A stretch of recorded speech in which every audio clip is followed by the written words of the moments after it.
What's going on, everybody? Welcome back to yet another episode of the Those Movie Dudes podcast. I'm your host, John. Love eating Twizzlers at the movie theater, maybe a little bit of popcorn along the way. But yeah, this is the show where we get together on a monthly basis, talk about some new releases, some first-time watchers, and end the show with a little bit of trivia. So go ahead and follow us on the various podcast platforms, Apple Podcasts, Spotify. Check us out on Instagram, TikTok, at ThoseMovieDudes. Let's bring in our other dudes. We got Ducky and Nate. Welcome back, boys. Oh boy, we're here. Made it. We're here, doing popcorn buckets and all, ready to go. Talk about some films. Happy St. Patrick's Day. Happy St. Patrick's Day. Yeah. Good. The nice glass of Guinness right here. Yep. Happy St. Patrick's Day. 3, 2, 1. It's a nice lemon water. Staying hydrated and staying active. Let's go back from an intense basketball game. You know, we love to see that. My activity today consisted of going to Publix to buy beer. So, yeah. Here we are. You might fall asleep, but we'll figure it out. You'll be good. Have a nice Celsius. That's 8 p.m. at night. Always a good plan. For the whole night. There you go. Yeah, no, I'm good. When I have to wake up at 4. Yeah, it's gonna be fun. Well, are you ready to talk about some movies, though? I'm here. You sure? I'm positive. All right, Ducky.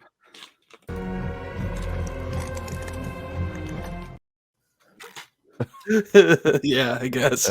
Where I'm at. But yeah, Ducky, why don't you start off with some news for us today? What do we got? Oh, a little movie news. Oh, forget about this.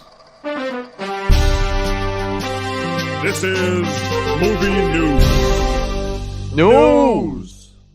News. Is he saying nose? I think he's saying News. News. News. It is actually news. Okay. Nudes. He wants Oh. nudes. could be saying that. On the Patreon. Elizabeth Debicki nudes. What? Whoa. Some movie news. South by Southwest is currently happening. It was going on last week. A lot of movies had their premieres, their debuts at South by Southwest, including The Fall Guy with Ryan Gosling and Emily Blunt. You had Immaculate with Sydney Sweeney. There's some other ones that I can't think of right now, but early reviews say that The Fall Guy is phenomenal, and it's like this is going to be like the hit of the summer. It's already got like an 88%. So this is one to probably put on your radar that it's going to be pretty fun. I hear that it's a kind of like a love letter to stunt work, and it's also a hilarious action comedy that showcases Ryan Gosling's comedic chops once more. And we also have Barbie and The Nice Guys, and we like Ryan Gosling, and we think he's funny. So We do like Ryan Gosling. I've seen the trailer for this a handful of times. Yeah. Yeah, it's played at every single theater experience I've had over the last month or so. And it looks like fun. Like, it definitely looks like fun. I don't think it's a movie that I want to jump out of my seat to really see, but I do like the cast, and I think it's a cute premise. So Yep. why not? All the reviews are kind of praising it right now. So this is one that I was casually kind of just, looking forward to. It was on my radar, but now I think I might actually check it out when it's in theaters. Who knows? Wow. Nate, what do you think of The Fall Guy? When I first heard the title, I thought they were making a live action Fall Guys movie. And I'm like, Ryan Gosling That would be crazy. playing it. Yeah. Yeah. No, it would definitely be Chris Pratt, because it's Yeah, always Chris uncoordinated. Pratt now. So I wasn't sold by the trailer though. But that's just me, because like when I hear them take like rock music and they change it to like cinematic, I'm like, oh no. But the cast saves it a little bit. So there was The Fall Guy, and then another movie that premiered at South by Southwest Thursday night, and the word masterpiece was thrown around like fucking crazy. Like almost every other tweet had masterpiece in the review, and that was like a little sketch ball. Everyone was like, wait a minute, what's all these critics saying masterpiece here? Because I mean, the movie looked okay. I don't really have a lot of anticipation, but now after the early reviews and what people are saying, they're saying that it's actually a little bit different than what you think it might be. So they're saying that Civil War is Alex Garland's masterpiece. They say it's his best movie. They say it's Okay. phenomenal. They Like say modern, the right? edge of your Like seat. modern Civil War. Yeah, Yeah. like they divide the country in Ah. I half. thought you were out here essentially. talking about Sydney Sweeney's Immaculate. I'm like, are you kidding me? There's no way in hell this is No, a I've heard masterpiece. average things about that one. I think it has like a 67% right now. Okay. Oh, that's better than 68%. nothing. I hear that it has a lot of cheap jump scares and that the ending is actually really surprising and good. But I think you might get some decent thrills out of it. But I mean, the real news here is that the Civil War is supposedly phenomenal. Civil War is a movie I've seen the trailer for, again, probably 20 times. And every single time it makes me want to see the movie more. So Keely Spaney. yeah, and Kelly Spini. I've never even heard of it until just now. Well, I've heard of the trailer. phenomenal. the name. I haven't seen the trailer. No, Okay. I've heard the name Civil War, but I don't know anything else. Oh, it's got that guy from Dune Part 1 that we never see again. Yep, Stephen Henderson. Henderson, Kirsten Dunst, Keely Spaney, Nick Kelly Spini, Offerman, bro. Oh my President. god, that's the only part in the trailer is Nick Offerman's kind of narrating it as the president. And I'm like, I don't think I really buy Nick Offerman as the president of the United States, but I can try to get past that part. One tweet said, Nick Offerman's Best Supporting Actor campaign starts when? What? So, I don't know. Fucking break. There's no way, bro. Okay. I don't know. A lot of people are saying that this movie is very, very good and different than what you think it might be. Which, I mean, from the trailer, it seems like it's definitely clearly one thing, but aliens. We'll see. I don't but know. you're on the edge of your seat throughout. It's intense. They say seat in IMAX in the loudest theater possible because it's just like edge of your seat, nonstop thrills. So, Nate, do you think you're gonna go check this one out in theaters? Oh, for sure. What else did he direct? Ex Machina and Godzilla. Annihilation. And No, Men. not Godzilla. I'm thinking of Gareth Edwards. My bad. He did, yeah. Ex Machina, Annihilation, and Men. Man. That's what it was. Okay, yeah, I liked all of those. Yeah. Great director. Under the radar director. I feel like people forget about him, but every movie he's made has been. I mean, Men is really out there, but all his movies are very good. He picks good casts for his movies. Like Men's kind of weird, but crap, what's the girl's name? She was from I'm thinking of Ending Things. Keira Knightley? Nope. Jessie Buckley. Oh, Jessie Buckley. Oh, yeah, because she was in Women Talk and all that stuff, and she's really gotcha. good. I was thinking of Seeking a Friend for the End of the World. Okay. Another piece of movie news is we have Lanthimos and Stone reuniting for a movie called The Kinds of Kindness. It's going to be releasing in theaters in June. So in a couple of months, we're going to get another film from Yorgos Lanthimos and Emma Stone. It also has Jesse Plemons, Willem Dafoe, Margaret Qualley, Hong Chow, Joe Alwyn, Hunter Schafer's in the cast. John. It's a contemporary film set in the U.S. 3 different stories with 4 or 5 actors who play one part in each story. It's kind of like a anthology movie. It's most likely going to debut at the Cannes Film Festival if we have a June release. So I don't know about Oscars, but they shot this movie back in 2022 in New Orleans. Originally titled And, but changed to The Kinds of Kindness. So soon after the success of Poor Things and all the Oscar wins and how great that movie was, we're gonna have another movie with Emma Stone and Yorgos Lanthimos. Nate, what do you think? Hi. Keeping you engaged. I like it, but I don't want it to be like oversaturated with Yorgos and Emma Stone. I like that they work together, but I don't want to get too much of it because I don't want to get sick of it. Yeah, makes sense. Which is very hard for these two. Yep. And with it being so quick afterward, even though Poor Things came out 6-8 months ago, something like that. Yeah. So there's enough time, but I'm gonna see it. It's Yorgos Lanthimos. I've seen his weird movies. Like I love Dogtooth. And John, you think you might be checking this one out?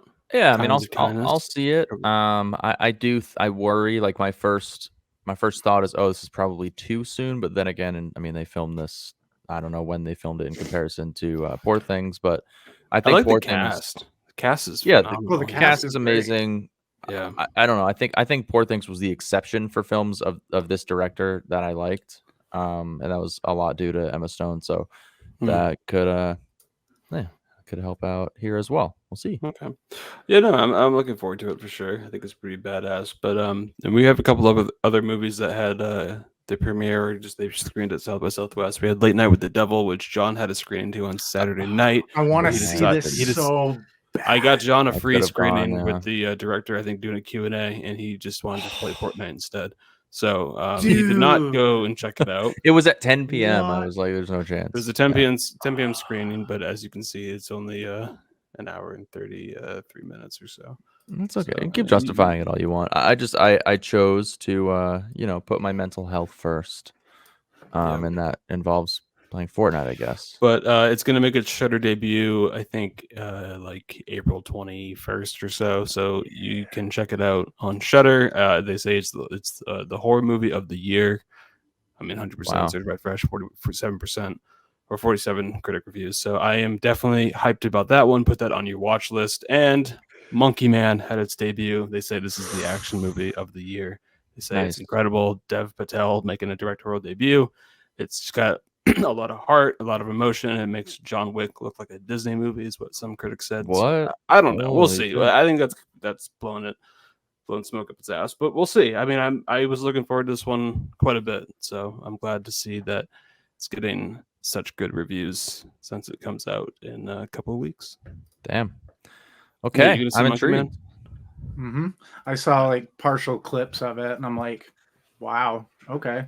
But to be honest, when I heard the name of it, I thought it was going to be a movie on the character from Hey Arnold, Monkey Man. I don't know if you guys remember that at all. No. Is that Gerald?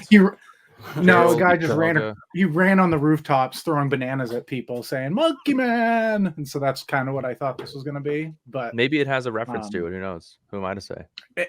honestly, even just a poster, like if there was a poster on the wall or something of, oh, Hey Arnold. Okay, I'm in. Sold. Could be. But Dev Who knows? Patel was really good in The Green Knight. So he's Yeah. obviously fantastic. I'm sure there's so. going to be some, explanation behind the name Monkey Man, but Or maybe not. we'll see. So I'm John, and that's the end of the podcast. Nate, That's the Spencer, movie news. That's all I David. got for you. I mean, I do have a couple of questions, but I don't have to ask you guys. I can just continue on. Ask me the questions. Oh, Nate. I have Okay. answers. All right. We're right here. Yes. You're up in the batter seat then. Hmm? Batter seat. Can you imagine they sat down and swung the ball or swung the bat and hit the ball? Strike. Fun. Swing and miss. So because Oh yeah, John used to say strike. because we watched Shakespeare in Foul ball. Love Foul ball. for first time watch for this podcast today. That movie is kind of highly regarded as being a very overrated Best Picture winner, and plus it won like 7 Oscars. So my question to you guys is, if you could change one Oscar win in history, what would it be? Oh, that's easy. Go ahead. Oh, La La Land beats Moonlight any day. Of the Oh, week. okay. Any day of wow. the week. Like Moonlight is a great movie, but come on. La La Land just had everything, where I felt like Moonlight was just kind of sad most of the time. I thought La La Land had like some of the best arcs of the characters, and the ending still just kills me. Just the look that they share, and then it fades out, and it's just the music and the performances, and Emma Stone's first Oscar, of course. So Yeah. I would change that, and honestly, Shakespeare in Love should just have not won. I'm looking up right now what went up against it.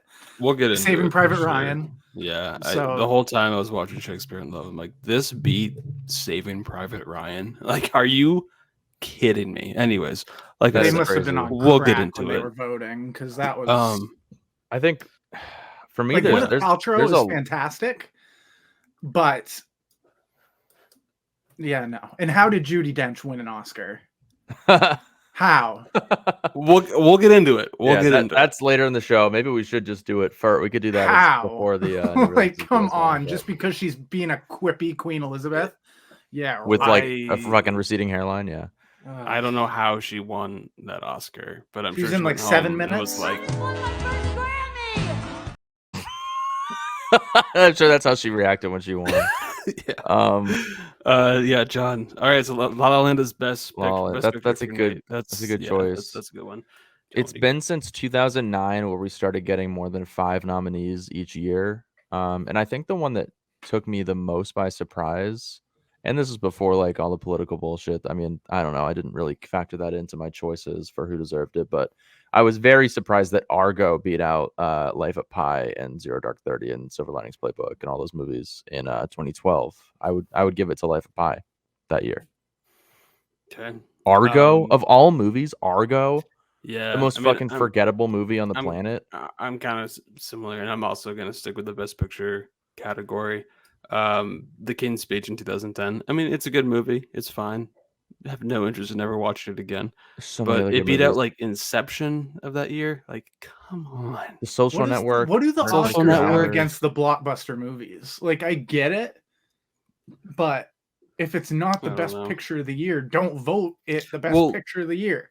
12 Years a And so Slave. I'm recently, sorry, but in the last Like- since I mean the 2020s decade, besides the Nomadland, I mean that was kind of like a typical Best Picture winner. Since then, you had Coda, you had Everything Everywhere All at Once, and then you had Oppenheimer. I mean those are very accessible mainstream kind of movies that have all Shape of been at Water. the top of my lists yeah. Yeah, at the a end of bunch each year. And ones. usually the Best Picture winners is kind of how I've associated with Best Picture winners have been kind of like towards like I don't know, like the mid section, the mid tier movies like King's Speech and Argo and The Hurt Locker and The Artist. Slumdog Millionaire, The Artist. It's like they're all good movies, they're fine, but like Best Picture out of all the other ones, I mean, that's just I have a different opinion or taste, but it's all about the movies that campaign the hardest, and we'll get into that with Shakespeare in Love later on. We had a lull in the early 2010s where I think some movies that shouldn't necessarily have won. But if you go back to the 90s and the 80s, I think the movies that probably should have won still won. And that might have been strongly due to the fact that there were only 5 choices.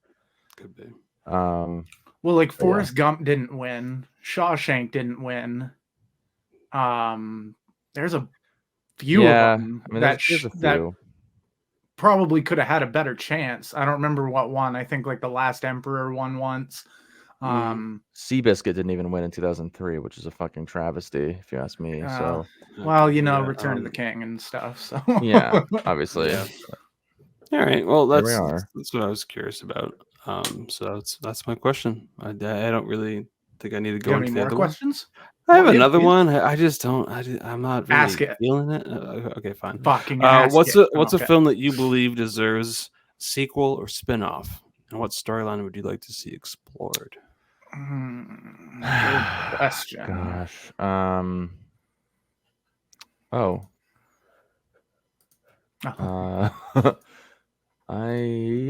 What? Oh God, there's a lot of movies. A secular spin-off.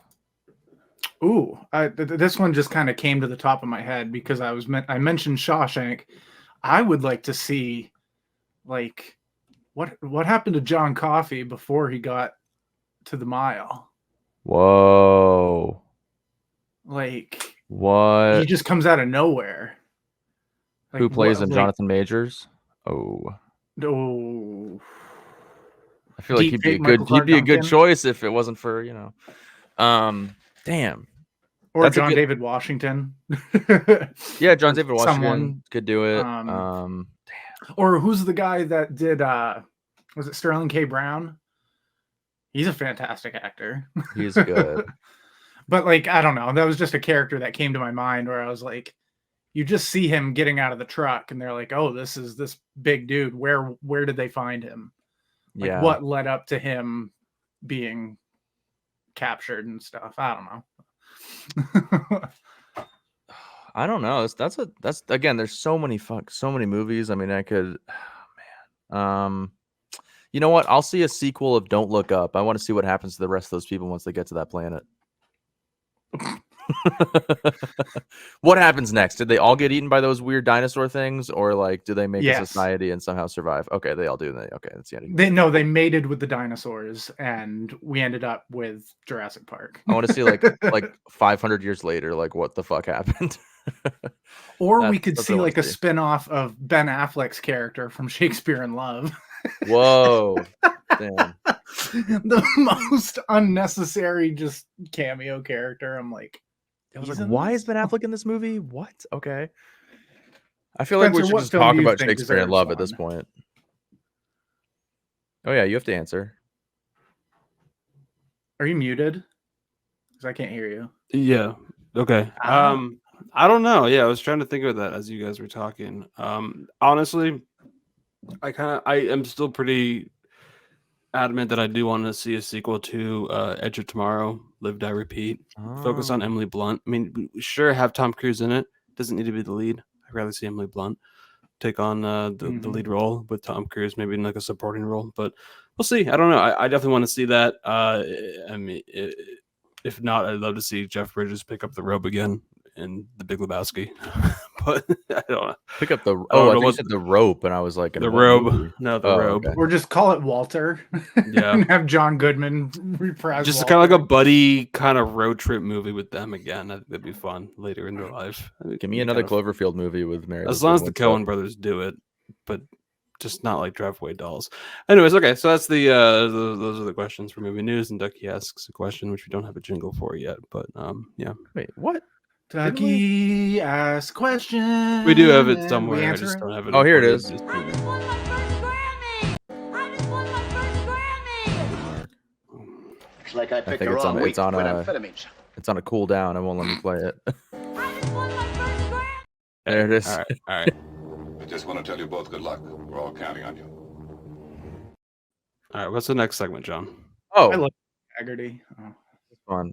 Yeah. So the next segment we're gonna do, because it is in high demand right now, is going to be First time watchers, are you watching with us? We those movie dudes, and we about to discuss another movie that we've never seen.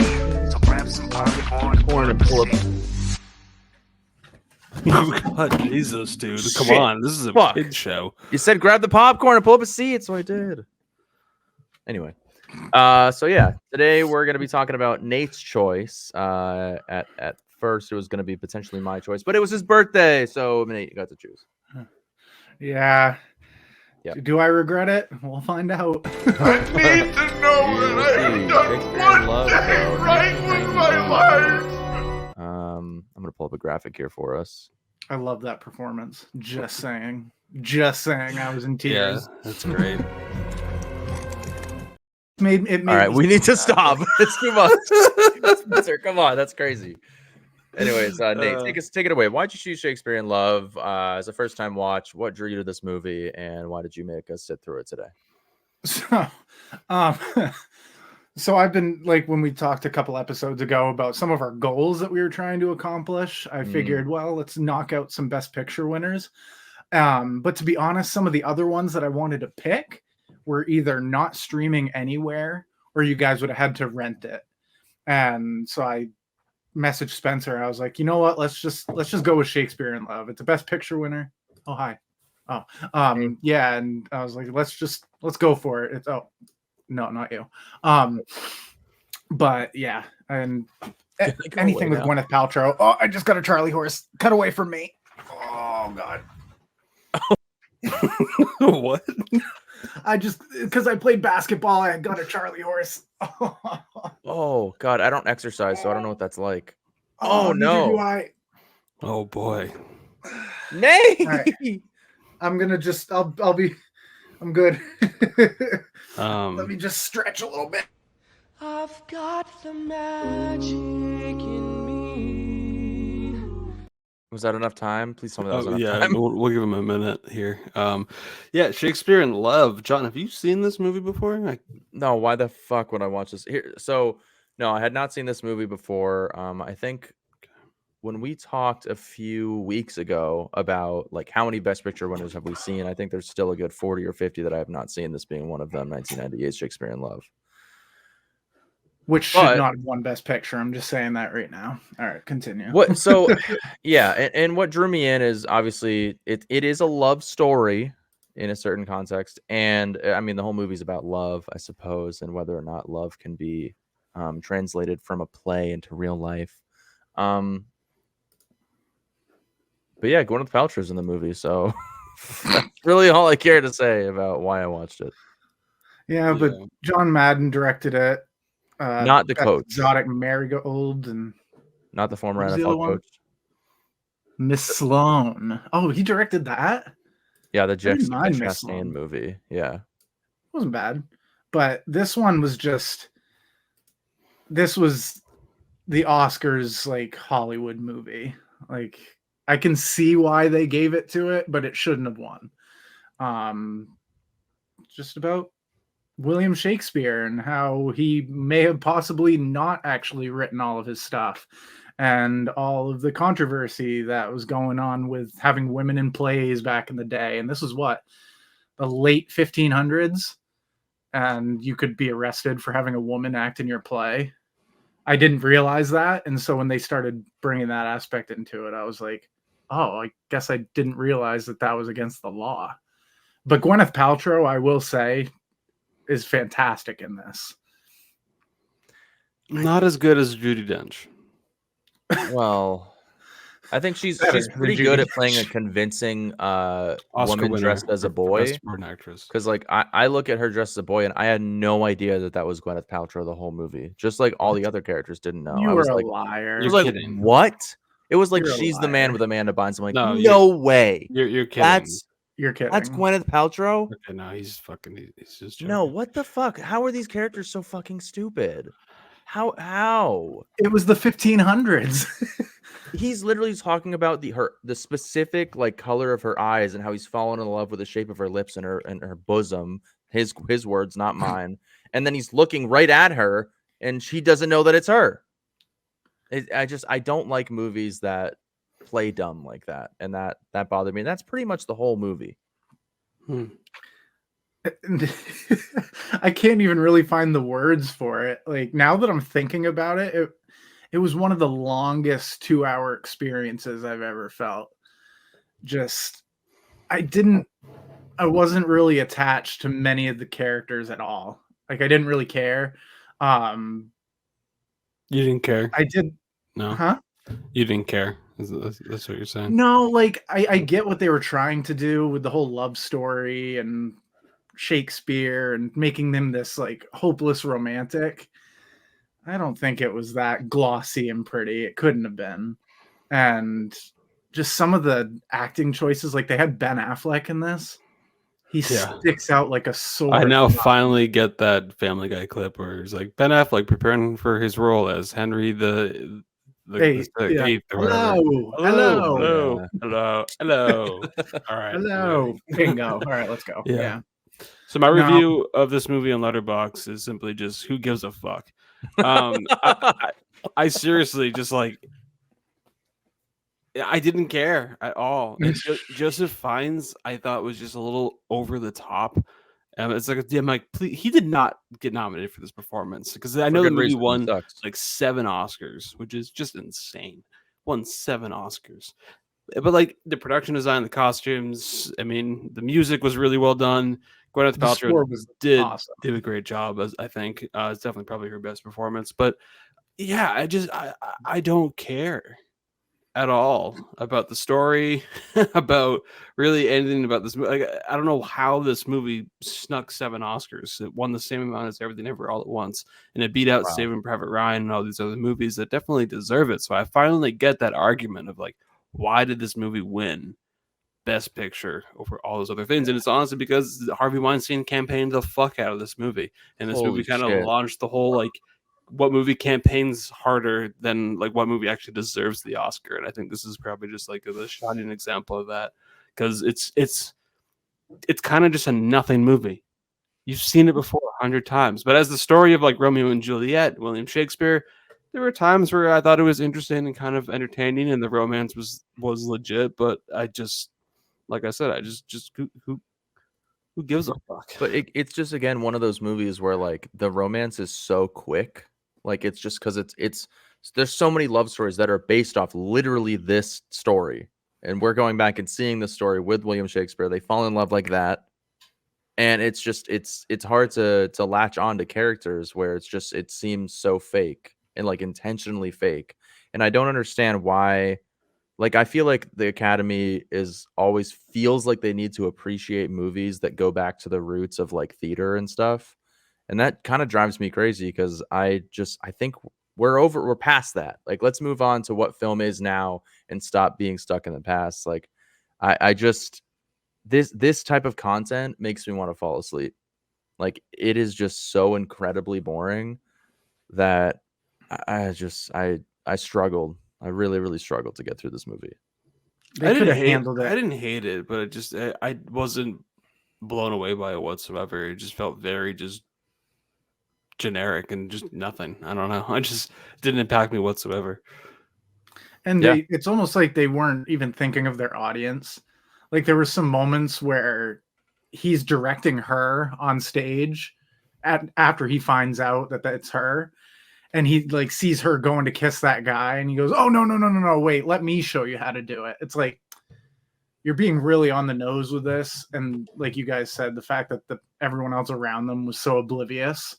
I was like, really? Right. It's like, what are we Yeah. doing? Don't you think Like, it's I'm weird that come your on. like director or the writer just is so invested in this one person? Like, it wasn't believable enough. They could have made it like had some more like issues between them, have more love hate back and forth with like families, kind of like how the Romeo and Juliet story was.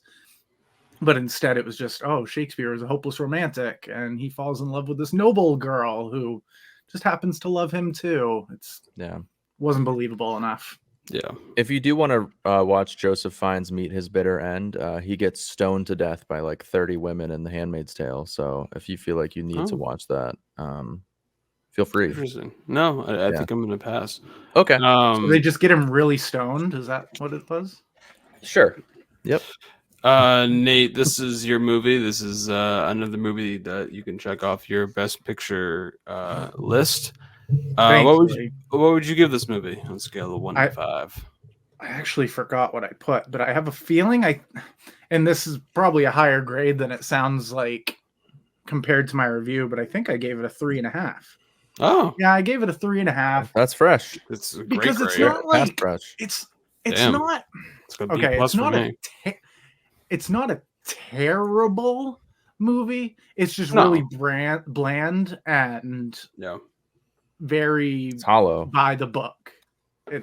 Yeah. They did everything that they wanted to get the results that they got, and I don't think they took any leaps of faith as far as the story goes, which I think Best Picture winners should add those questions to like morality and whatnot. And this, I just didn't care enough. Like, we know that through school, the history of Shakespeare and Romeo and Juliet, I cared about the Romeo and Juliet part, like learning about how that story came to pass, but everything else was just extra that it didn't need to be. And Joseph Fiennes is just, I could see him really trying. It didn't come off as very strong. Yeah. But I like Gwyneth Paltrow, and I thought she was great, and she's gorgeous. But I don't know how Judi Dench won an Oscar. Yeah, she did Like, fucking nothing. She's in the movie for 5 minutes. Nothing. she was the funniest part, honestly, except for the guy that stutters. But then when it comes time to finally do it, he gives the perfect speech. And funny enough, that's Ron Weasley's father. Yeah. Oh, holy I shit. recognized him. It is, isn't it? Yeah. Yeah. Oh, and the one guy, what's his name? He just recently passed. He's like really trying to get his lines right. Wilkinson? Yes. Yeah. And like Shakespeare goes to say the thing and he cuts him right off, and he's like, "Oh, he's really trying here. Okay, let's do this." All right, so so everything 3.5 else out of 5. That's still a decent grade. So I've seen worse Best Picture winners, but this one just was very unremarkable when compared to like Saving Private Ryan, which is an easy 5 out of 5. and probably should have swept everything. Yep. So yeah, Shakespeare in Love got away with this All one. right. 3.5 They out of got their 5 statues. from Nate. John, what do you give this movie? Chanley and I didn't like it. Wednesday. It was good. It was kind of boring.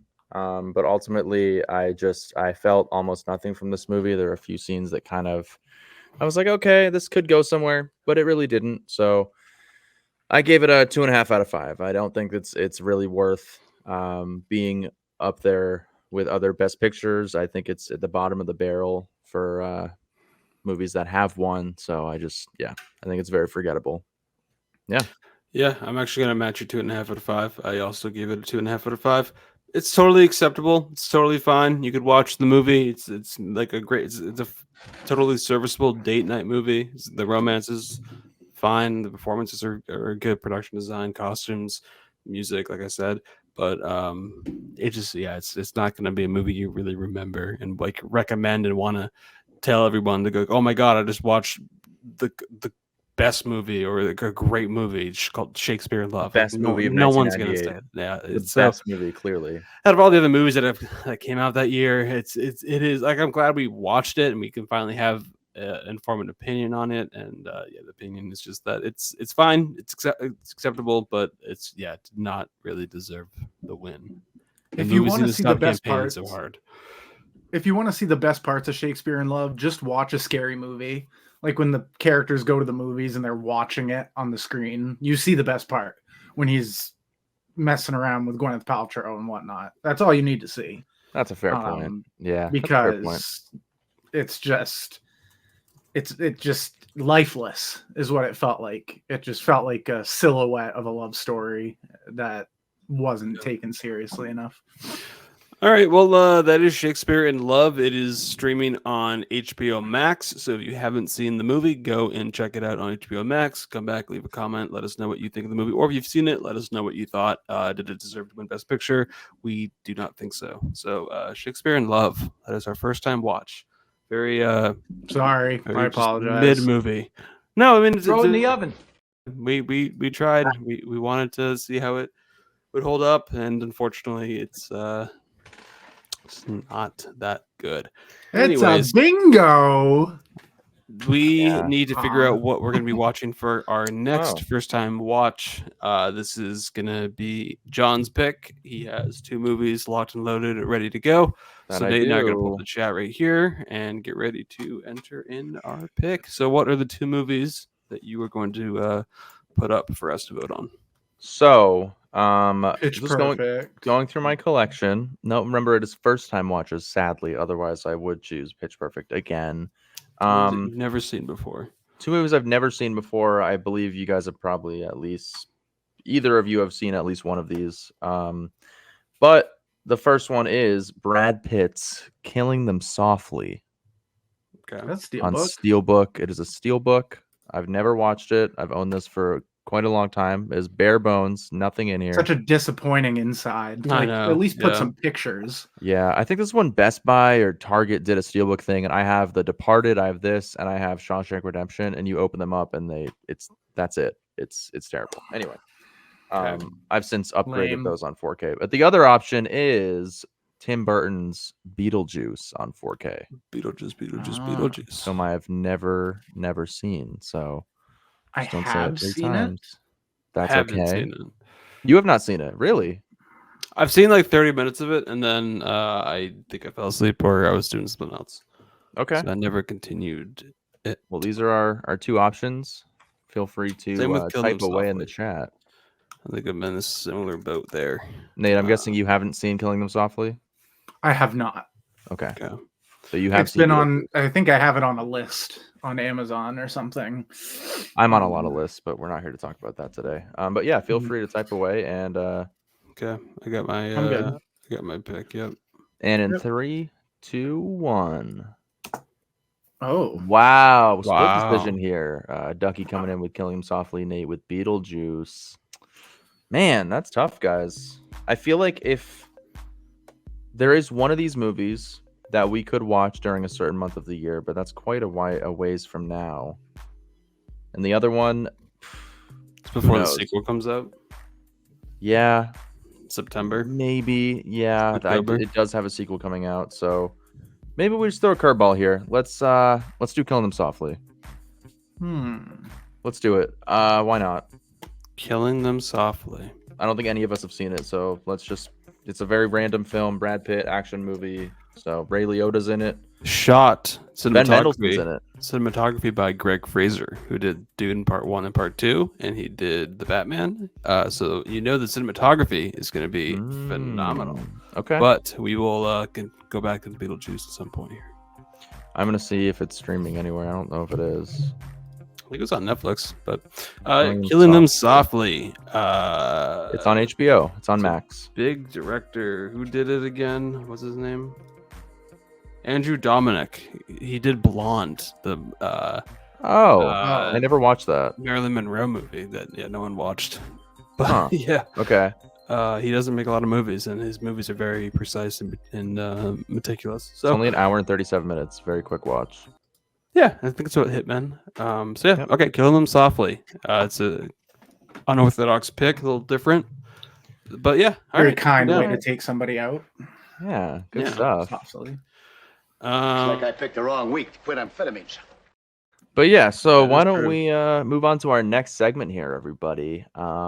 Which I don't know how many movies we're going to talk about. We could do 2, we could do 3. We'll see how we're feeling after 2, but it's going to be new releases.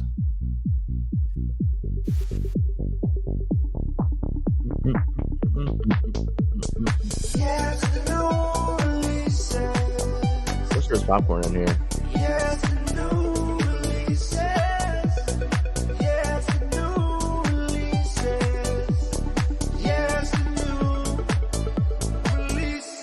Shit. Yeah. Yeah. I think I'm gonna have to bury that thing 6 feet under, so I don't have it next to me anymore. It's making me uncomfortable, and probably you guys too, but me the least. Yeah. So this is new releases where we're gonna talk about movies that we have not seen before because they are new and maybe we saw them. So, question: have we all seen the Millie Bobby Brown film? Damsel. No? I chose between the two today, and I went with the other. Wow. Okay. Stanicky. All right. So Damsel. All right, John. Let's knock this one out. Oh, what's going on there? Hello. Stand by. Here we go. Q&A. Damsel. Yeah. Okay. What's going on here? I just a little bit of There's a graphics. Q&A about Damsel.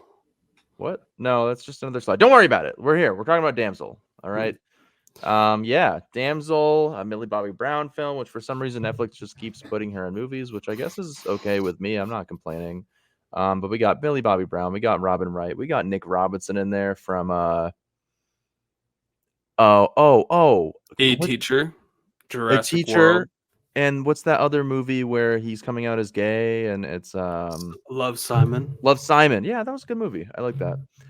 Directed by Jean Carlos Fresadillo, who doesn't really direct that many movies, but he made 28 Weeks Later, which I love, and I want a sequel for that, and we still don't have it. So, but here he is with the Netflix film Damsel, which is essentially about Millie Bobby Brown, who is a princess who's getting married away, and come to find out, she's being thrown in front of a dragon that wants to kill her and has a really creepy voice. So, The dragon talks. the dragon talks. It's not Okay, I Benedict made a good Cumberbatch. choice. And it was good because she's alone with the dragon for 95% of the movie, so it really needed to say something to her. Who does the voice for the dragon, Ducky? And why do you keep leaving the fucking thing? Get back here. I think it's funny that like just you and Nate all of a sudden.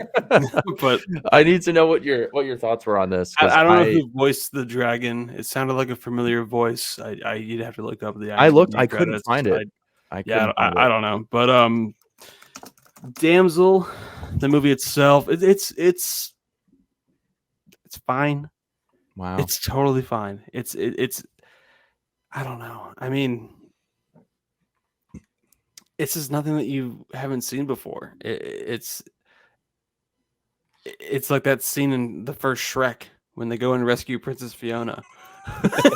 But like instead it's Princess Fiona just fighting her way out by herself, and it's played by Millie Bobby Brown. And there's no It's donkeys. and there's no donkey. Yeah, exactly. Yeah. It's way more Robin Wright's serious. kind of a fucking bitch. Yeah. Yeah, I mean, like there were some fun elements to the movie. I mean, Millie Bobby Brown was fine. I don't think she was like exceptional by any means, but she was totally fine. The stuff with her and the dragon I thought was kind of entertaining, and the fact that it was talking and like there was a whole backstory and lore that I thought was kind of interesting and was kind of unexpected there at least. But for the most part, it's like one of the most forgettable in one ear out the other type of movie that I've seen in a while. Wow. I to be honest, I mean, it didn't really do much to really like blow me away. The visual effects weren't that It was like impressive. 2004. Yeah. It's fine. But Yeah. I mean, I'm glad that Millie Bobby Brown and Netflix have such a great relationship. Oh, I found who voiced the dragon. Oh, who is it? Nice, go ahead. It's her name's really hard to pronounce, but it's like Shorey Agdashlu. Is She's she 71-year-old Oscar-nominated, There you Emmy-winning actress. Oscar nominated for what? Her Best Supporting Actress nomination in The House of Sand and Fog. Oh, The House of Sand and Fog. Okay. But she's also in the show. my favorite? I've never heard of it. She's Never also heard in of The House what? of Sand and Fog? I've Jennifer heard of Connelly it. I've heard of and, it. Never seen it. But yeah, she's won an Emmy and she's 71 years old. So maybe Well, that's she was why- fucking great as the dragon. Okay, seriously, like these guys come in, they stab all the eggs. Like it's not cool, and she's upset. And there's some really cool lore involved, like Spencer said. I don't want to spoil it because I actually did think that the story here was pretty cool. Like I was invested. I was genuinely invested. I watched this at like 1 p.m. on like a Saturday last week, and I was like, damn, this is pretty fun. Like I don't know, Millie Bobby Brown. I think she does give every movie her all. She went in here, she was dealing with this dragon, and she was not having a good time.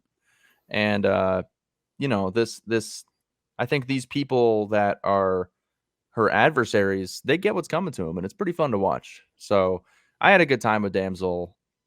Spencer says it's forgettable. It is, but there's not very many movies streaming right now that are even worth fucking clicking play on. So I mean, that is true. Yeah. And I wouldn't say this is one of them, but it's one that if you have an hour and 40 minutes to kill and you just kind of want a movie to put on in the background, maybe check TikTok or YouTube shorts every now and then. Yeah, it's fine. it's totally fine.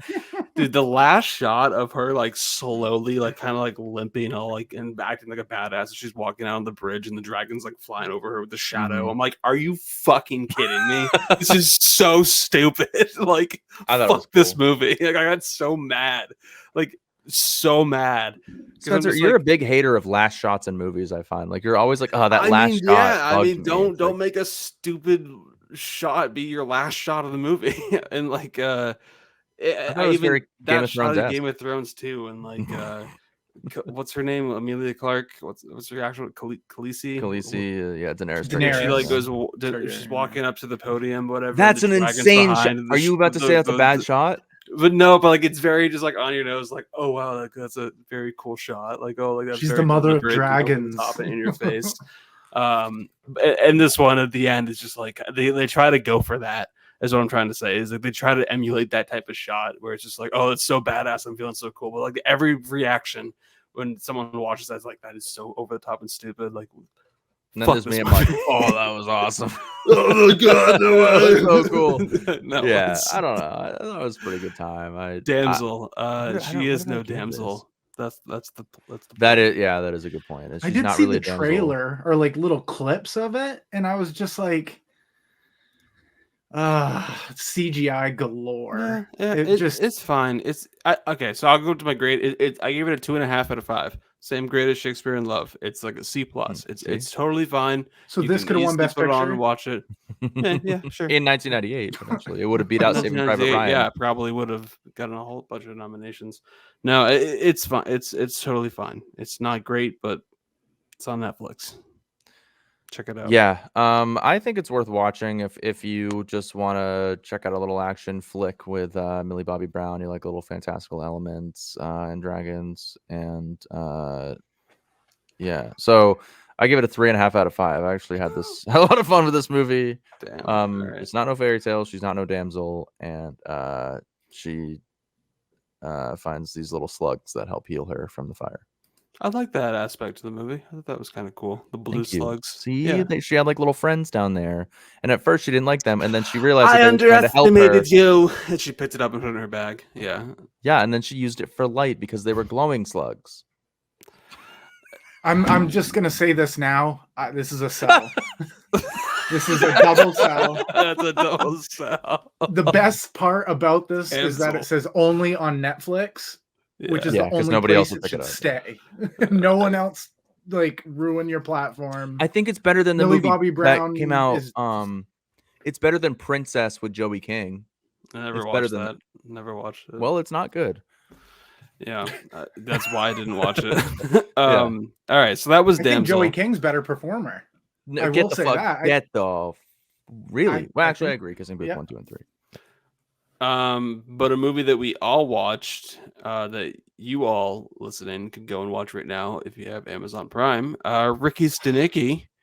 Yeah. Little movie with Zac Efron, John Cena, Andrew Cetino, directed by Peter Farley, who has done, Dumb and Dumber, Hall Pass, The Greatest Beer Run Ever, movie 43 apparently, and he is a 2-time Oscar winner with Green Book. He directed Green Book and won 2 Oscars, and That's crazy. it took Yeah. 2 movies for him to go back to movies about porn parody covers and dick jokes.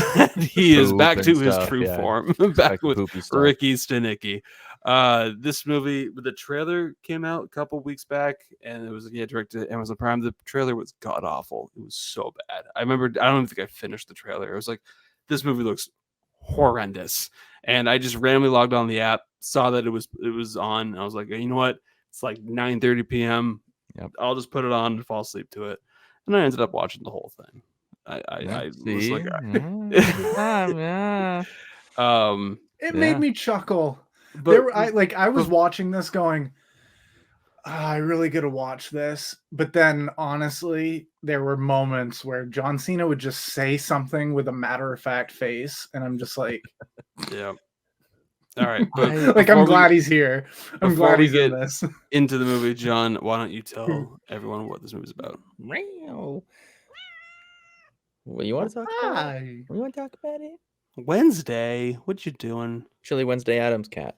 You got a new No, cat? Ricky Stanicky. I did. I found it outside my dad's house and I took it home because he didn't want to feed it. So now I have 2 cats. Nice. I know, best fucking cat ever. Don't listen to that, Molly. It's fine. Anyways, yeah, Ricky Stanicky is a fun little concept where we have 3 groups of friends, 1 group of friends, 3 of them, and they happen to be pulling a little prank, and they start to burn somebody's house down. Come to find out, they just randomly come up with this idea. Let's blame it on a fake friend, and we'll use that throughout our lives. And just silliness ensues as they use that into adulthood and use it as an excuse to go on trips to Atlantic City and get away from their wives. So, but little do you know that eventually they're going to want to meet little Ricky Stanicky, and John Cena comes into the picture. Okay. Rod Rubenstein. That's the plot. Yeah. Yeah. So when I found out that it was Peter Farley and it was the cast, I was like, all right, I'll give this a shot. And I definitely had some genuine laughs with this movie. It's not great by any means, and it falls flat quite a bit. But there are some moments in this movie where, like, I don't know if I've laughed that hard in a while. Like maybe like Thank with the "Please Don't Destroy" movie. Oh yeah. But like it's been a minute since I like audibly just laughed out loud. John Cena, like I did not realize how funny he really could be. I mean, he was great as Peacemaker in the Suicide Squad movies, in the TV show. I mean, he has really good comedic timing. Never really saw too much of his wrestling stuff to really know. I mean, he's very much like a patriotic kind of symbol anyways. Like, I don't really know how funny he is, but he is He's a so wordsmith. He's he's a good talker. Like, yeah. And like Yeah. he really impressed me here with his performance. Like the one moment in particular is when he gets the job with William H. Macy and the other characters, Mhm. and he has to confront the boss that he's like the ultimate like cobbler or whatever. Like how he makes like he goes like this in his Yeah. speeches. And like that whole concept just had me literally just like rolling almost onto the floor. Just like I couldn't believe how like far they were gonna You're go. a chronic Fun, air bro. dicker, dude. He's an You're air like- dicker. He's Yeah. an air dicker. Yeah, I gotta go tell him. Like, do you think it's a good idea? Yeah, go ahead, go tell him. Like, and then they're like, hey, get in my office right now. Like, why the fuck did you tell me that I was the world class ultimate air dicker? It's And then he ends up doing it later. Like he's given the speech, he starts to do it, and then He's he like, oh, stops. I mean, But it's like the most juvenile, stupid humor. But like it got me. Like it actually got me, and I was surprised. But it was all thanks to John Cena. Anytime he wasn't on screen, I thought it was the most directed streaming content noise that you see every week. But when John Cena was on screen, getting to shine as the character of the title of the movie, phenomenal comedic stuff. But that's how I feel so far. But Nate, what do you think since you just watched it this afternoon? It was so stupid. But just you put John Cena in these outlandish roles. Like, what was his name? Rock Hard Rod. yes. And Yeah. he does all the rock and roll parodies. I did chuckle though when he was doing it was either Billy Idol or Alice Cooper. And just the way he just turns everything rated X, just I was chuckling. And the part that broke me is the scene with the circumcision. Oh my When they're like, God. oh, Ricky can do it. If he could do it with like the pretty black cocks in Africa, he could do it with this one. That's what they said. And they all know literally. he's just a And then washed he's got up the cigar actor. cutter. And he just goes, done. Insane. And I but he's so good though, because he acts like a loser. But then when that one of their moms is like questioning him hardcore, Oh, and you yeah. see him just kind of take a deep breath, and he just turns around and just takes her to school, and then goes, "Yep, I'm gonna go find that cheese plate," and he just walks away. Yeah, I think he's Oh. a good actor, just the whole sequence of him at that at the Briss party, every single conversation he has, he's able to just snap into character. And I think it just shows like a lot of that had to be improv. Like he is just so insanely talented when he's doing comedy. Like even on like Jimmy Fallon, he's just so good. Like and especially in this movie when he's talking to William H. Macy when he first meets him, and he says something about his like hair plugs or something. yeah. And then Oh, there's like yeah. a close up of his hair. Like, This is it's my just- hair. This is Yeah. my hair. It's real. It's real. It's like, no, I know hair plugs when I see them. Immediately blah, just blah, starts blah. belittling him about the merger deal and everything. Like he Yeah. did the full research and he went full sober too. so like, method, bro. as like yeah, He's in like, withdrawals he's of a raging alcohol. alcoholic having withdrawals, but like he knows that he's playing a sober guy. And what is Uh, he's yeah, I like, don't someone know. smell Chinese food, and then he looks down. He's like, "Oh, it's not what you think it is. It's Yeah. just piss." It's just piss. yeah, so, Yeah. And also, dude, honestly, Andrew Santino, I watched him on Bobby Altoff's podcast. He's very funny as well. That's where I even great. heard about Oh yeah, this movie. his podcast "Bad Friends" with Bobby Lee is hilarious, and he's a Oh, huge he's part with of that. Bobby Lee. No shit. Yeah. Okay. Yeah.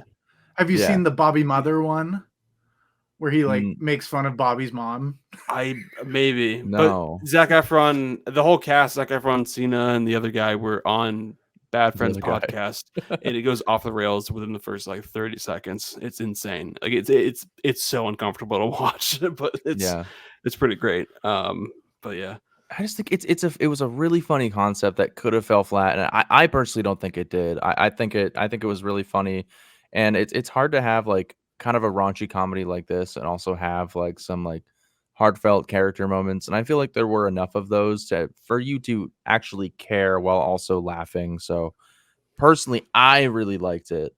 I had a lot of fun. I think it's the best comedy I've seen in a while. Like it takes a lot for a comedy to really make me laugh, and I think it does have to have kind of stupid humor to really hit my funny bone, and it did. So it's a 3.5 out of 5. Damn. Okay. Wow. Well, Ricky 3.5 for John here. Nate, what did you give this one? I'm gonna give it around like a 3. I think a 3 is well deserved. It is very funny at times, but then there was also moments where I could feel like we've seen this plot structure before, and Yeah. but John Cena just makes it. Like when he's sticking his head out the cab when they're sending him away, they're like, "All right, see you later, Rod." And he goes, "No, it's Ricky." And if you guys watch, as the cab's pulling away and they're still talking, he's got his head stuck out the window the entire time, like staring them down. Yeah, he does. He's just like, "No, I'm Ricky." I remember. Changes into his name legally. It's oh my god, it's crazy, man. Yeah, and his middle name is Barbara because that's his grandmother's name. Ricky Barbara Stanicky. Yeah, it's stupid funny. Like I went into it thinking it was just gonna be dumb, but then I laughed quite a bit, and it's just the outlandish characters that he does, and he has no shame. Like he's just this jacked 260-pound dude that's dressed up like J-Lo or Taylor Swift or whatnot. It's like he has no shame, and he's John Cena, so people are gonna watch it. But yeah, I gave it a 3 out of 5. Yeah. Nice. I love to hear that. At times, it really did feel like a comedy movie from like 2007 and 2009 when you had like Forgetting Sarah Marshall, Knocked Up, Super Bad. Like those are the kind of movies from like the mid 2000s that were so solid. But then also it had those moments where it just felt like every other direct to streaming movie content noise that just gets released all the time with the story cliches and tropes that it just get so old so fast. And anytime Zac Efron was on screen, like it just wasn't that entertaining or that engaging. It was really all about whenever John Cena was on screen doing his thing. He absolutely crushed it, and I wish the movie focused actually more on John Cena and less kind of about the friends, because they just weren't. I don't know. I mean, they were fine. I just anytime it didn't, nothing really worked that well for me with all of them. Because they were always on edge the whole movie. You know, maybe, I don't know. They were like, oh fuck, the whole movie. But it was whenever Cena was there doing his thing, it was great. But I ended up giving it 2.5 out of 5. It's totally serviceable. It's totally watchable. It's a great little comedy. You can get some nice laughs out of it, if not some belly laughs. But it didn't really blow me away by any means. It's not like my favorite comedy that I've seen in a while. But I don't know. It didn't. You know, I got some good laughs out of it, so I was satisfied. That's 3 2.5s in a row for you. I know. Wasn't a great week of movies, but and I could see this coming because the opening title sequence to this just felt very Netflix mainstream. Just we're gonna make it cartoony, and these guys pulling all these pranks, and Ricky Stanicky. I was like, nah. I did watch a movie recently that I gave like a 3.5 though. Oh. We're not going to talk about it on the podcast, but it is it's called Stop Motion. Oh, 2023? It's 2024 technically. Is that the one that I've been seeing clips for with the creepy little girl made out of clay or something like that? So yeah, this is cool. Ashley Franzosi. She was in The Nightingale. She's the lead in this movie. Yeah, she's like a stop motion animator with an overbearing mother who kind of is like over her shoulder telling her what to do, every meticulous detail of her trying to create this stop motion movie that's very creepy. And then the mother like gets ill, is in the hospital, and she starts seeing this little girl that's like kind of being like, well, why don't you tell this story instead? And she starts doing a whole different story and gets totally immersed into it, and like it starts coming to life almost. Very creepy, a lot of cool use of stop motion. Strange movie, but it was very entertaining. So it was in theaters like for the last couple of weeks, but it just came to VOD recently, so I checked it out and really liked it. Damn, you guys get all the good movies in the theaters. And then the other movie I watched recently that I did like quite a bit was Sometimes I Think About Dying. It's with Daisy Ridley. She's this very shy, kind of just very introvert, very just kind of socially awkward girl that works in this office that meets this new guy that takes her on a date, and she is trying to get out of her shell. But it's cute. It was very well done, very unique style.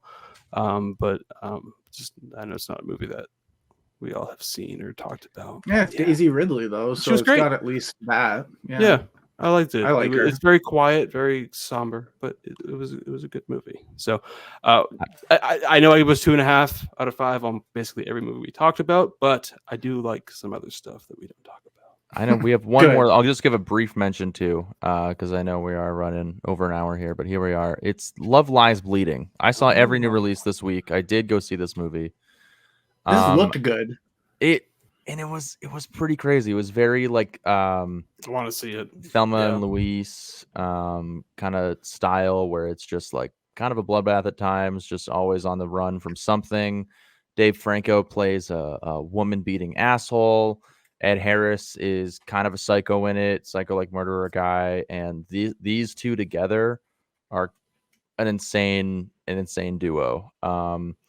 Jenna Malone is beat to shit in the movie. It's pretty sad, but the makeup on her is laughable and pretty insane at the same time.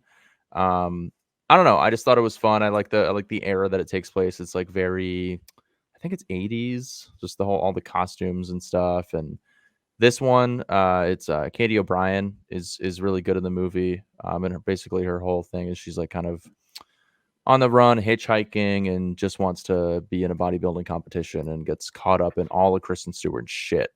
So it was cool. I highly recommend it if you guys get a chance to check it out. Is Love Lies Bleeding?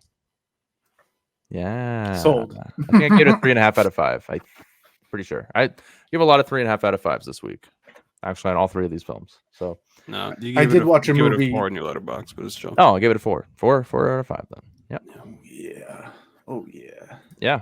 But that is any other movies that you guys want to mention for new Nate, releases? you were saying that you saw anything? a movie? Well, I watched. It's not a 2024 movie, so it's not really relevant. But I did watch All of Us Strangers. Oh yeah. And I cried like a baby. Like, Yep. I'm not even joking.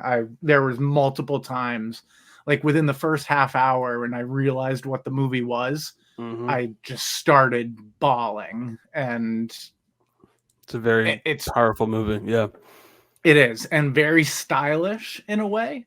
Cinematography But is Paul incredible. Mescal, man, he's gonna win an Oscar one of these days. Like, he's fantastic. And yeah, I bawled and bawled and bawled, and having Claire Foy as a mom, and just the way that the parents kind of sell it, it was just, yeah, it broke me. I sent Spencer a message afterwards. I was like, yeah, this broke me. I don't know if I'll ever need to watch it again, but it really had a visceral effect on me.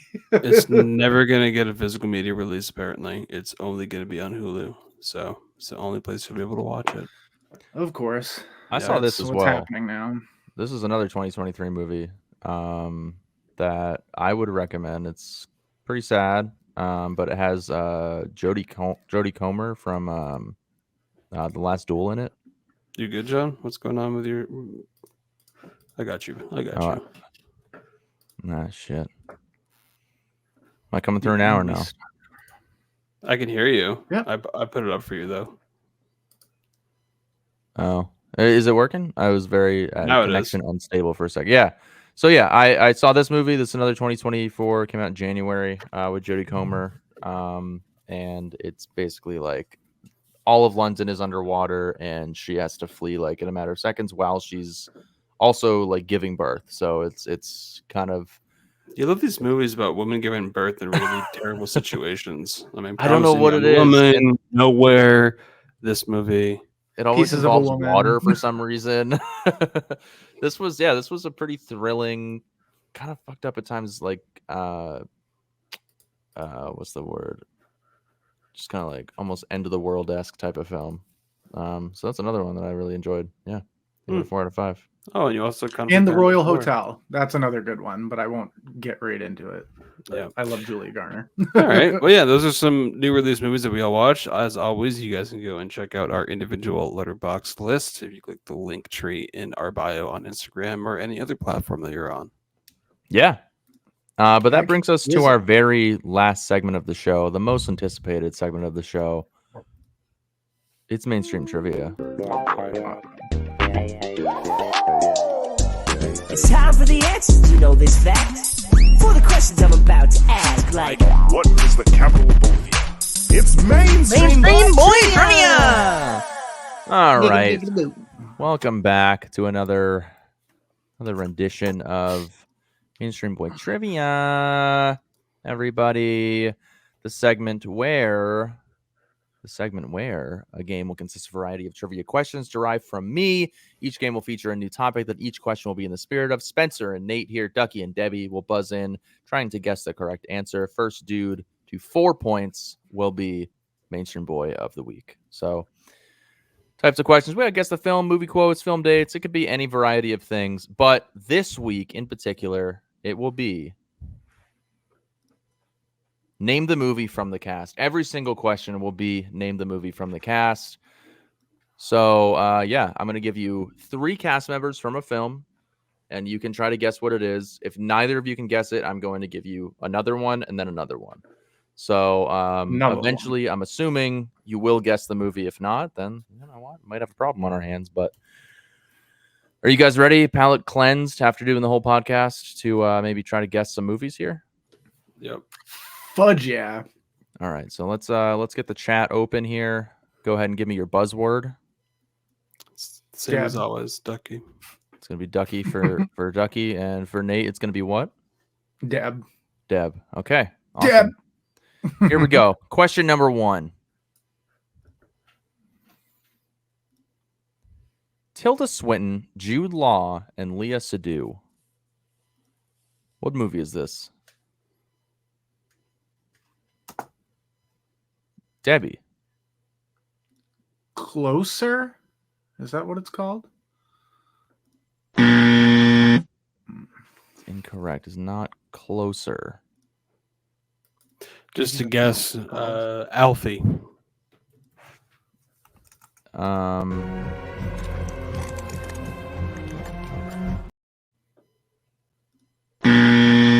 It's wrong. It's not Alfie. Okay. I'll give you one more actor here. Edward Norton's in the movie. Tilda Swinton, Jude Law, Leah Seydoux, and Edward Norton.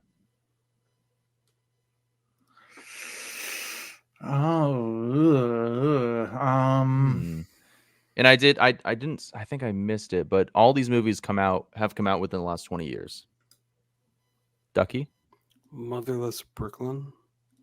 Motherless Brooklyn, no. That's incorrect. Nate? It wasn't that 3,000 Years of Longing? Is that what it's called? Idris Elba? Incorrect. I will give one more actor here that hopefully will narrow it down. Jeff Goldblum is in this movie. Jeff Goldblum, Edward Norton, Tilda Swinton, Jude Law, Leah Seydoux.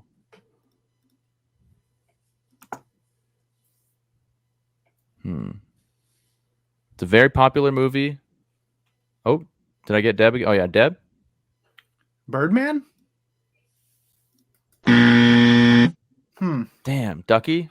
Sky Captain World of Tomorrow. What? Sky Captain World of Tomorrow. No. What the fuck? All right, here. Let me give another. Bill Murray's in this movie as well.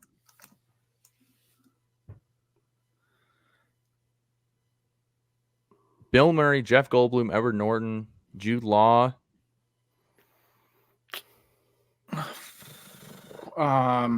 Came out in 2014. Dom Hemingway. Jesus. Okay, hold on a second. Let me give you another actor that's in the movie. Dom Hemingway is incorrect. He has another answer. Oh, Ducky? Midnight in Paris. That's also incorrect. It's not. All right. Ralph Fiennes is in this movie. Ducky? Grand Budapest Hotel. Yeah. Thank God. Okay. Holy shit. Wow. Jesus. Okay, I thought that was gonna be the easiest one. That's gonna be a problem. Here we go. Like, Okay, I so forgot Ducky. Tilda Swinton was in it. Yeah, the first three are meant to be confusing, but then the other two were supposed to kind of give it away. But no worries. That is correct. Ducky is up 1-0. Nice job, Ducky. I mean, I don't think that either of you did a really good job on that answer, but that's okay. Going on to question number 2. Your cast is Lisa Kudrow, Will Forte, and Jason Sudeikis.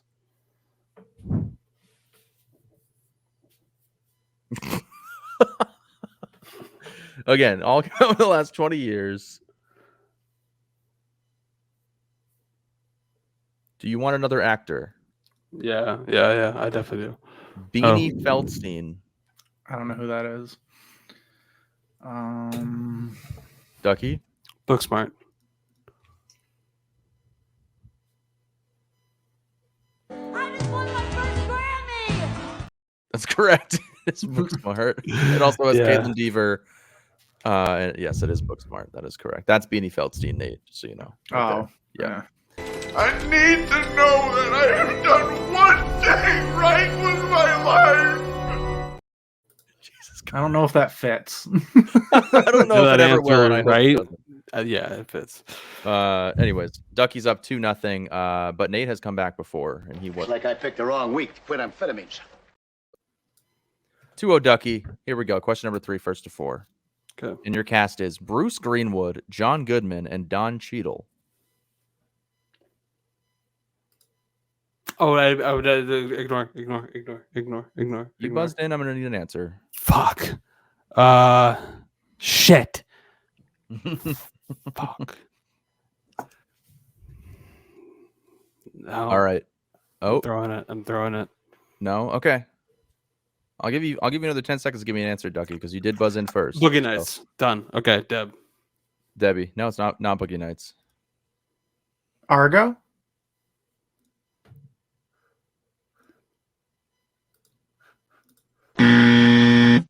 It's not. Wait. I don't think it's Argo. Hold on. Give me a Argo, second. fuck yourself is what it is. It's not Argo. Nope, it's not Argo. Another actor. Kelly Riley's in this movie. Fuck is Kelly Kelly Riley. Riley? All right, here's the other one. Denzel Washington.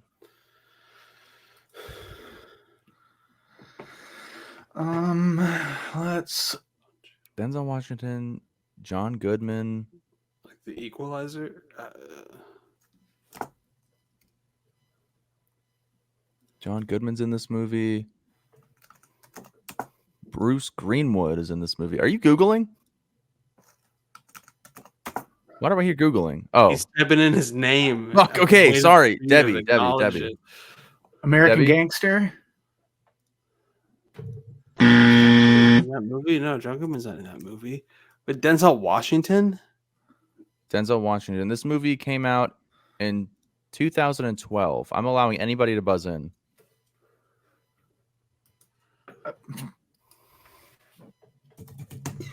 Denzel Washington, Kelly Riley, Bruce Greenwood, John Goodman.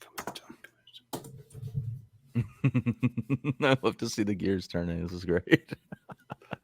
I'm trying. There's really not any other actors. Deb and me. Debbie.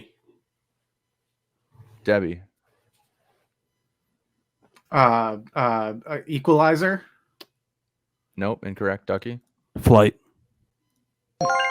Let's fucking go. There's Flight. Never seen it, so I don't know. Damn. It's hard for me to know. Okay. 3-0 Ducky.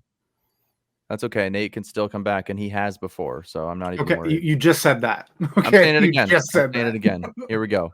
3-0 Ducky. Here we go. Question 4. Here's the cast. Cillian Murphy, Brendan Gleeson, and Benjamin Walker. I don't know who that is.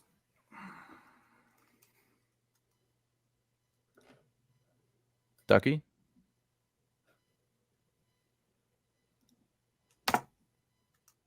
Ducky? Do you have an answer? I had one, and then I was like, wait, no, Cillian Murphy's not in that movie. Harry Potter and the Goblet of Fire. Nate, go ahead. That's incorrect. Yeah, Nate. This is 28 days later.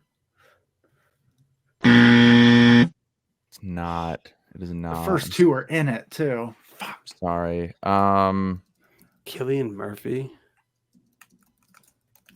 Cillian Murphy is in this movie. Again, obviously these are not the main people in the movie. I'll give another one here. Tom Holland is in this movie. What?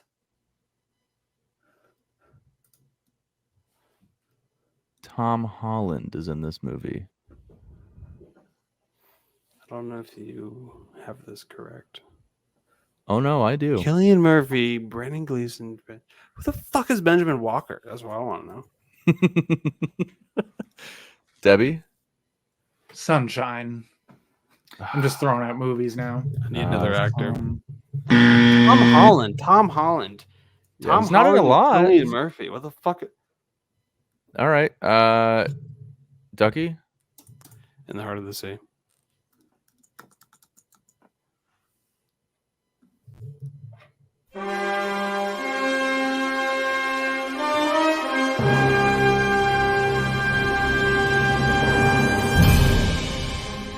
A clean sweep from Little Ducky, the mainstream boy trivia champion.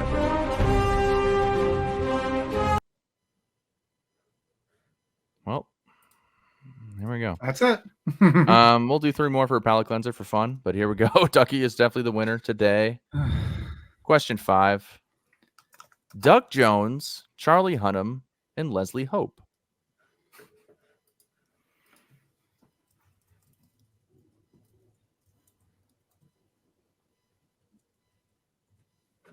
I know one of those names. Mia Wasikowski.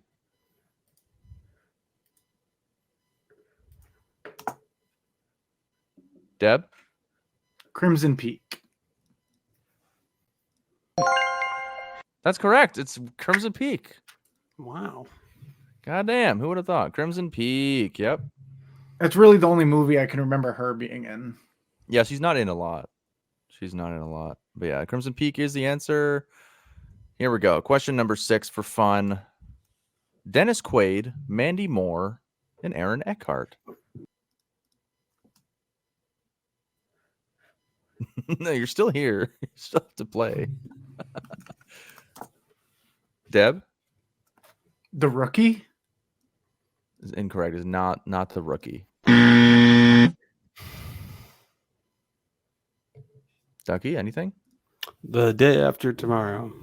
Is incorrect. No. Woody Harrelson is in this movie.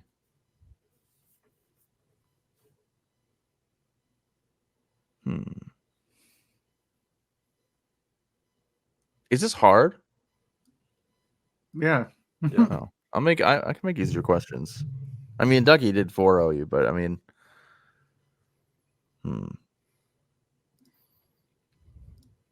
Patrick Wilson and Ed Skrein are in this movie. I don't know who the second guy is. Me neither, but he's the lead actor in this movie. Because of Winn-Dixie.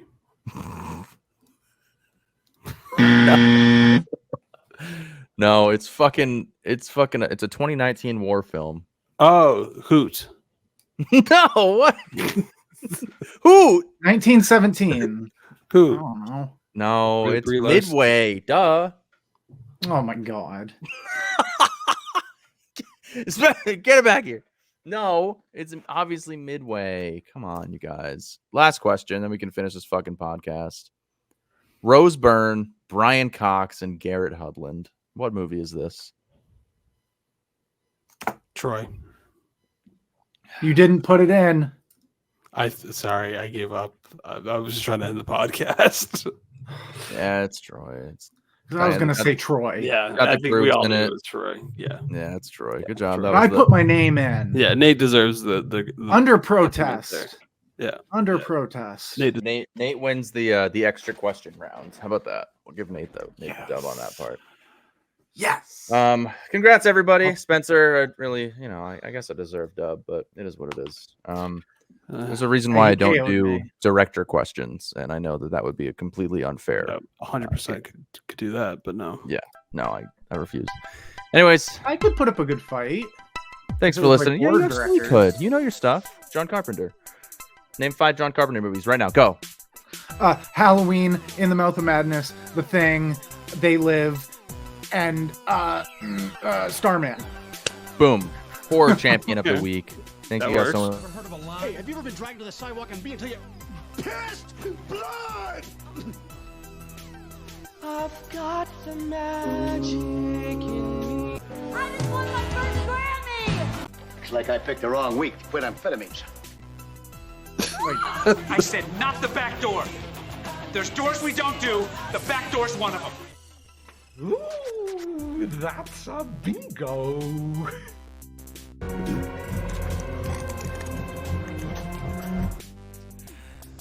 I'm at it for it. Thanks for watching, guys. We'll see you next time at Those Movie Dudes. I just want to tell you both good luck. We're all counting on you.